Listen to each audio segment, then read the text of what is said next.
शरीरं शुरूपं तथा वाकलत्रं यशश्चारुचित्रं धनं मेरुतुल्यं मनश्चेन लग्नं गुरोरङ्घ्रिपद्मे ततः किं ततः किं ततः किं ततः किम्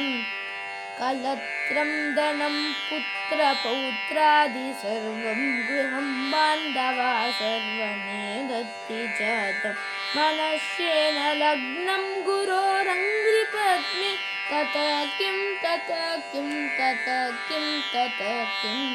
षडङ्गादिवेदो मुखे शास्त्रविद्या कवित्वादिगत्यं सुभत्यं करोति मनश्चेन लग्नं गुरोरङ्घ्रिपद्मे ततः किं ततः किं ततः किं ततः किम्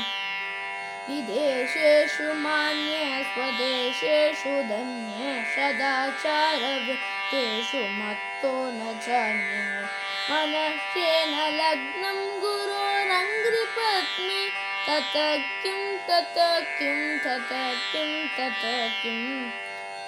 क्षमामण्डले भूपभूपालवृन्दैः सदा सेवितं यस्य पादारविन्दं मनश्चेन लग्नं गुरोरङ्घ्रिपद्मे ततः किं ततः किं ततः किं ततः किम्